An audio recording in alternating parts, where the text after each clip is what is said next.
ครับวันนี้เรามาศึกษาภาษาล้านนากันต่อนะครับด้วยการอ่านจากข่าวหงหินที่เพิ่นเขียนมาเมื่อปี2468นะครับก็คือ100ปีที่ผ่านมานะครับเห็นไหมแต่ก็ยังว่านะครับข้าวหงหินนั้นมันเป็นข้าวโบราณนะครับ300-400 ปีบ่ฮู้ว่าหมู่เท่าใดนะเห็นไหมเพราะว่าอันเพิ่นเล่ากันในวัดในวานะเห็นไหมเป็นข้าวที่เพิ่นเป็นข้าวธรรมะนะครับเพราะเพิ่นถือว่าอัน กัมมันน้อยเนี่ยพระเอกของเรื่องเนี่ยมันเพิ่นถือว่าเป็นอันพระโพธิสัตว์มาเกิด กันเลยกันเล่ากันในวัดในบ้านนะครับจนกว่าจะมาเป็นอันภาษาอันชาวบ้านได้ก็ประมาณ250 ปีที่ผ่านมานะครับเจ้าหลวงลำปางก็คือพญาโลมาวิสัยและอันพญาพรหมลอกอันน่ะคัดลอกเอาจากอันใบลานน่ะมาลงปั๊บษานะครับมารุ่นนั้นมันมีปั๊บษาแล้วนะครับ ก็เลยมาเป็นข้าวเจ้าบ้านในปัจจุบันเนี่ยมาอันนั้นเป็นของฉบับลำปางนะครับอันฉบับเชียงใหม่นั้นอันเจ้าสุริยวงศ์เพิ่นก็คัดลอกออกมาเหมือนกันนะครับมาลงในปั๊บษานั่นแหละแม่เอาก็กลายเป็นอันฉบับของเชียงใหม่ฉบับหนึงขึ้นมามาโคนละตีกันนะครับเห็นไหมอันที่ผมอ่านทุกวันนี่มันก็แถมฉบับหนึงนะครับที่ปะมาไม่ใช่ของเชียงใหม่แล้วบอกก็ใช่ของลำปางนะครับเห็นไหมก็มาโหอันมาจากวัดใดนะครับเห็นไหมที่พวกก็เขียนมากับอ่านไปอ่านมามันก็ใกล้เคียงกันนะครับเรื่องราวมันเหมือนกันนะครับเห็นไหมแต่อันเนี้ยว่ามันลูกเล่นการเลี้ยวกันอย่างมันก็อ่านผิดกันไปนิดๆหน่อยๆนะแต่เรื่องราวมันเรื่องเหมือนกันนะครับเห็นไหมครับวันนี้เราไปต่อเลยนะครับวันนี้ครับครับตอนก่อนเรามาตอนถึงนี่นะครับเห็นไหมเนี่ยเป็นสมเป็นส้มกินเป็นส้มเนี่ย กินไปพางตุ้นต้องอันเนี้ยแม่นายเปิ้นอันแม่เฒ่าเปิ้นอันเปิ้นอันเปิ้นเล่าให้กับมาน้อยฟังว่ายักษ์มันหากินหากวางหาเสือหาหยังมาให้กินต้องเอาแป้งเป็นส้มนะครับแล้วต่อวันนี้นะครับเพาะนะนี่ป้าละหงแล้วครับป้าละหงอันไม่ก่ออะไรไหมเนี่ยเห็นไหม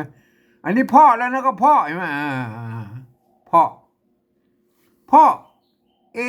กาตนนะครับบ่มีพี่น้องนะครับบ่มีพี่น้องเพาะเอกาตนบ่มีพี่น้องอยู่กันได้มา20 ปีแล้วนะครับมันยักลักมานะอดอยากอดอยากกันเหลือเหลือแรงเหลือแห้งแล้วก็เหลือแห้งเหลือแห้งบ่มีคกพริกบ่มีคกพริกหม้อต้ม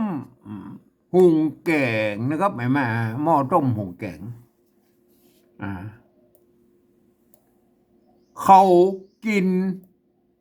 แดงเอาไม้ซ้ำคำของไทยมาใส่ผมจริงไม้ซ้ำของอันล้านนามันเป็นไม้สองน้อยนะครับเขากินแดงเหมือนกันจู้ผู้เหมือนกันจู้ผู้จู้หรือจุก็ได้นะครับเห็นไหมได้สองอย่างเหมือนกันจู้ผู้ส่วนเจ้ากุมารเอาละ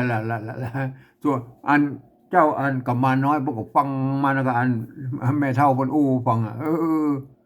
ว่ากินแดงๆสดๆอย่างนั้นแล้วอยู่นี่มาอย่างนี้แหละแป้งส้มแป้งอันอย่างแป้งส้มก็คือเอามักแป้งกินส้มน่ะ คือมันเน่านะเน่าอันอ่อนๆนะมันกินแดงๆไม่ได้ส่วนเจ้ากุมารเอาละเจ้ากุมารไปละโขนคิงปอลูโอ้โหได้ยินฟังเพราะโขนคิงลุกยินอินดูองค์แม่ไทยเป็นอันยินอินดูแม่ไทยขนาดทนทุกข์มาเป็นอัน เป็นอัน20 ปีแล้วครับว่าข้าเป็นหลานแนะนำตัวอะไรไหมว่าข้าเป็นหลานบิดาป้อไทยบิดาป้อไทยฮือหีบได้มาเอา รีบได้มาเอานะครับมาแม่นายเดี๋ยวนี้ เนี่ยมาเอาแม่เท่าเนี่ยมาเดี๋ยวนี้อย่าอย่าอย่าโศกหมองเหงาอย่าโศกหมองเหงาส่วน6 องค์เฮา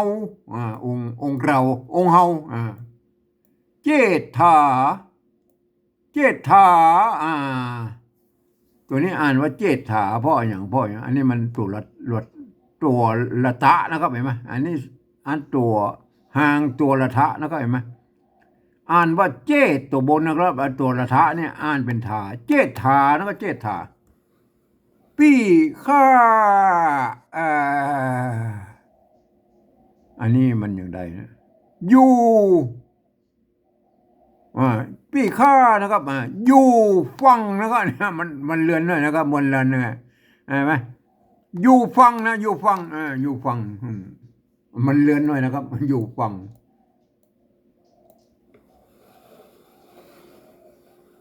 อยู่ฟังสากรทะเลทะเลมันไม่ใช่เทนนะครับไม่ใช่เทนนะทะเลทะเลทะเลทะเลทะเลวายน่ายกลิพลลิพลกับลีพลนั่นแหละยกลิพลมามากมามากนักเขาบ่อาจมาที่คงเมืองยักษ์เมืองยักษ์อันนี้มันป้นเขียนเป็นตึกนะครับอย่างนี้นะมาใส่ไม้กายมันต้องตึกเลยไหมแต่ป้นจะเขียนว่าเป็นตึกแล้วก็ตึกน้ำตึกน้ำแม่กว้างวาลินวาลิน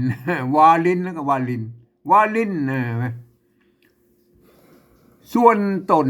ข้านี้เนี่ยอันก็มาน้อยว่าส้นตัวอันข้าเจ้าเนี่ยข้านี้นะเห็นไหมได้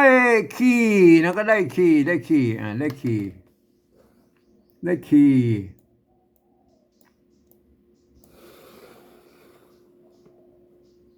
ได้ขี่หงหินนะครับเห็นไหมเหาะเหินซานบินไอ้ซานนี่มันก็เหาะอันเดียวกันนะครับซานเหาะหงหินเหาะเหินซานบินมาหาแม่เท่านะครับมาหาแม่เท่า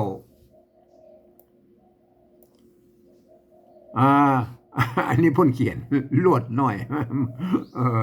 อันตัวละเนี่ยพ่นขี้ค้านยกอันประกาศเนาะส่วนตน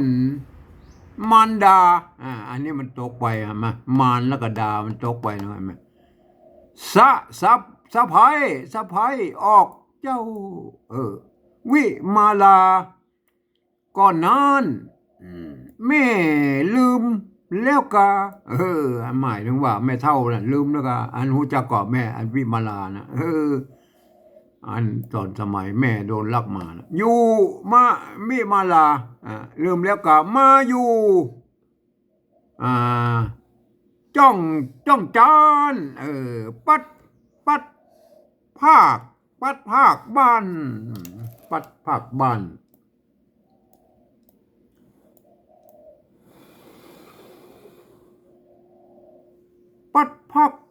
านเมืองคนนะครับเห็นไหมเล่าแต่เก้าต้นลายปลายผลนะครับต้นลายปลายผล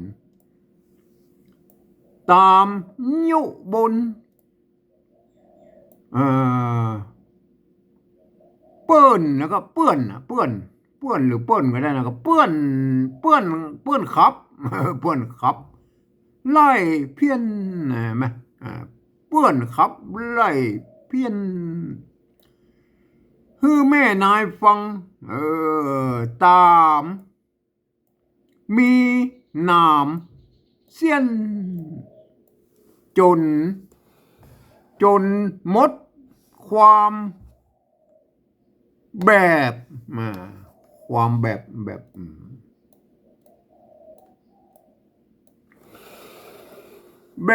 บซ้ำนะครับแบบซ้ำส่วนเท่าแม่นายภาคเมืองมามานานนะครับมานานอันนี้ตัวหางหน้านะมานานนะครับได้หูเรื่องถ้อยฟังตันก็อันฟังตันนี่ก็ก็มันก็ฟังตันก็หมายว่าเข้าใจนะเข้าใจฟังตันเข้าใจก็หันแม่แบบเบาๆแล้วก็ถ้าอยู่ด้วยกันละอืมรูปนะครับเนี่ยอันนี้เนี่ยความจริงมันต้องเอาละโรลิงเขียนนะเป็นรูปเห็นไหมรูปหลังรูปหลังรูปหลังนี่มันต้องเอาตัวละโรลิงเขียนเนาะเพื่อเอาละโรเหลือรูปหลังหลานรูปหลังลา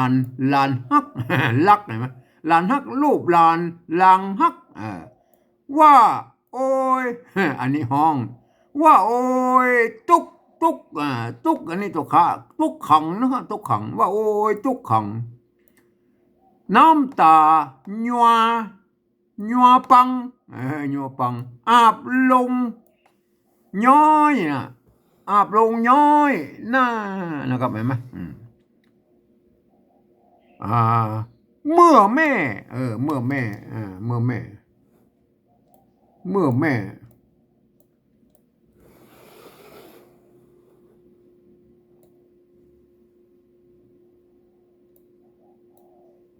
เอาไปหน้าต่อไปดีกว่า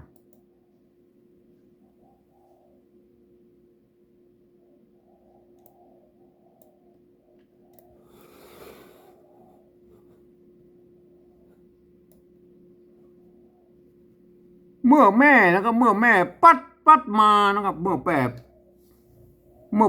ปัดมาเจ้าหลานนอล่ายังบ่ตันมายังมาตนมาสู่ต้องเอาปฏิสนไอ้ปะตัวนี้มันปะป้อมนะครับเอาปฏิสนตั้งพี่น้องพี่น้องบ่หูจักเจ้าสักคนแม่หมูจักเลยพี่น้องนะแม่เท่าบ่นึกแม่เท่าบ่นึกจักได้คืนหนเมื่อสู่เมืองคนเมื่อสู่เมืองคน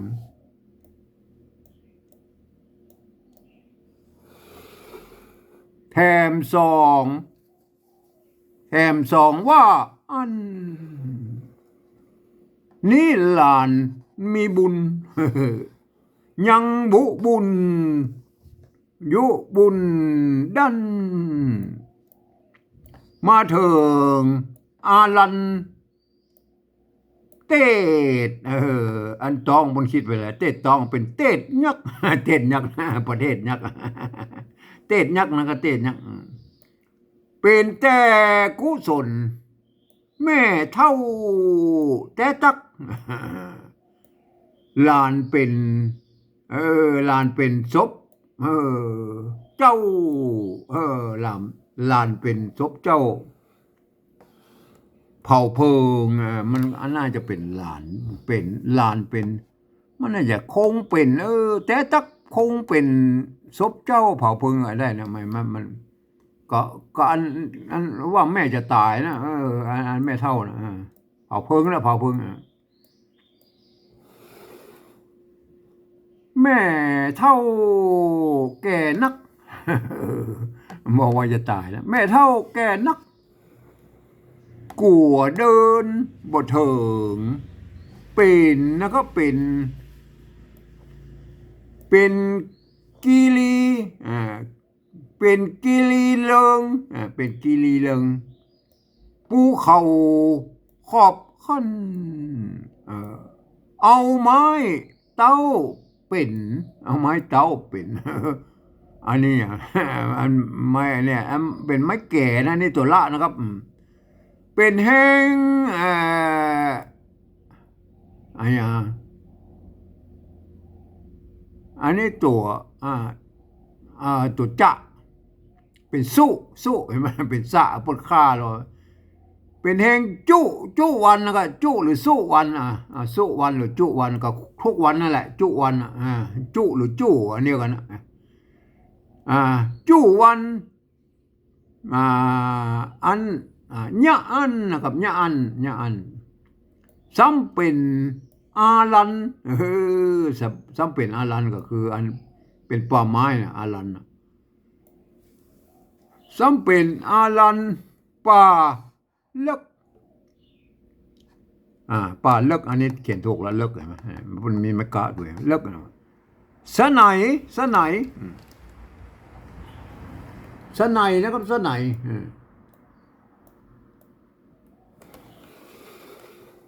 สะไหนจักถึงบ้านเมืองลอดตึกจะเตียวไปอย่างไรนะกึดอยู่นานในใจแม่เท่าจะเอาไปอย่างไรสุดแล้วแต่เจ้าก็แล้วแต่เจ้าเนาะแล้วแต่เจ้าเอาไปอันหลานจะเอาไปอย่างไรก็ตามใจได้เอาเลยเจ้ากุมารน้อยว่าอย่าเคืองใจเครื่องใจหรือเครื่องใจนะครับเครื่องกับเครื่องก็ได้นะครับอย่าได้เครื่องใจเครื่องก็ได้นะครับเครื่องก็ได้เครื่องใจนะครับลานจักเอาไปขี้หงต้องเต้าจะเอาขี้หงบินไปนะครับเอาต้องเต้าเนี่ยเห็นไหมแล้วก็ทำแล้วก็ทำแล้วนะครับไม่มาทำแล้วก็ทำลายมันตั้งลายเล่าเราลิงแล้วก็ทำลายห่อเฮือนยักเท่าบุบแล้วก็บุบเนี่ยบุบทุบเตะขว้างฟุ้งปะทบุบหม้อน้ำบนแตกหมดปะทลมหมดหม้อน้ำกินเอาไม้เข้าตุงเข้าตุงไม่ใช่ตุงตงเอาเข้าตงนะเข้าตงตกแตกบ้าง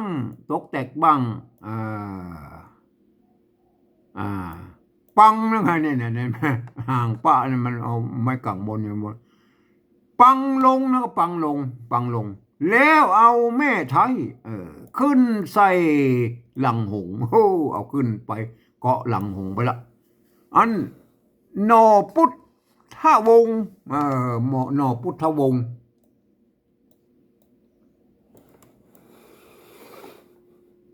เหาะหนีจากอันเอาขึ้นหลังหงอันเหาะออกมาละจากเมืองยักษ์นะครับเห็นไหมไปไม่ไปไม่มาเจิมละภาษาอะไรไปไม่ปอไก่ไปไม่ปอไก่อันไทยผสมเมืองเลยเนาะไหม300-400 ปีมันเกิดผสมกันไหมดงไผ่ขอบขั้นเห็นไหมดงไผ่ขอบขั้นยักโตยตันยักหันแล้วโตยตันโหร้องโหห้องนะครับโหห้องเอาตึกนั่นเนี่ยเอาตกอันยกไล่อันตอนยักไล่มาเนี่ยเอาแค่นั้นก่อนนะครับมาเข้ามาดูอันที่อันปริวัติไว้แล้วครับมาอันที่แปะไว้นะครับมาอันที่ปฏิวัติไว้นะครับมาอันที่ปริวัติไว้นะครับมาอันนี้มันเป็นภาษาปริวัติล้านนาแบบที่3นะครับตามสำเนียงของไตยวนเชียงใหม่นะครับมาอย่างเช่นอันตัวเนี้ยอ่านไปตามภาษาไทยนั่นนะแต่ตัวนี้อ่านบอกเสียงโทพิเศษที่มีจุดเจ้าต้มอย่างเงี้ยนะครับมานอกนั้นก็อ่านไปแต่อันพอรอนี่อ่านเป็นพอเฉยๆนะก็พลิกนะครับมันจะไปลั่นลิ้นนะไอ้คกนี่ก็เหมือนกันนะเห็นไหมคอรอก็อันเป็นคกนะครับมันต้องไปลั่นลิ้นนะครับเห็นไหมละท่านจะอัน ได้สำเนียงของไตยวนเชียงใหม่นะครับเพราะเห็นไหมสำเนียงล้านนาไตยวนเชียงใหม่เพราะกาตนบ่มีพี่น้องอดอยากกันเหลือแหง ไม่เท่าปนเหล่าฟังบ่มีคกพริกหม้อต้มหุงแกงเขากินแดงๆเหมือนกัน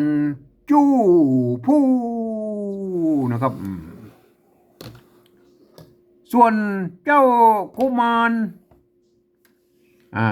คนคิงปอลูยินอินดูองค์แม่ท้ายว่าข้าเป็นหลานแนะนำตัวละกับมาน้อยบิดาพ่อท้ายหีบได้มาเอาแม่นายเดี๋ยวนี้อย่าโศกมองเงาส่วน6 องค์เฮาเจถาปี้ข้าอยู่ฝั่งสากล โทษดิทะเลฝ่ายหน้ายกลีพลมามักนักประเทศโกนมามันจะน้อยหน่อยมักนักเขาบาดมาที่โขงเมืองยักษ์เติกน้ำแม่กว้างวาลินส่วนตัวข้านี้ได้ขี่หงหินเหาะเหินซานบินมาหาแม่เท่าส่วนตัวมารดาสะภัยออกเจ้าวิมาลาก่อนนั้นนะครับเห็นไหมแม่ลืมแล้วกามาอยู่จ้องจานปัดผักหน้าเมืองคนเล่าแต่เก้าต้นลายปลายผลตามยุบนเปิ้นขับไล่เพี้ยนแม่นายฟังตามมีนามเสียนจนหมดความแบบซ้ำส่วนเท่าแม่นายภาคเมืองมานานได้หูเรื่องถ้อยฟังตันก็ยังพอหูเรื่องอยู่นะเรื่องลูกมีเมียอยู่โอเคแล้วครับรูปหลังหลานฮักเอามือรูปหลังหูจักหลานนะโอ้ว่าโอ้ตุกขังอย่ามาตุกขนาดนั้นตุกขังน้ำตาญัวปังอาบลงย้อยหน้านะครับเมื่อแม่ปัดมาเนี่ยโดนยักษ์ลัดมาน่ะเจ้าหลานนอล่ายังบ่ตันมาสู่ต้องนะครับมายังบ่เป็นลมเป็นปนอยู่มาเอาปะที่สนนะครับเอาปะที่สน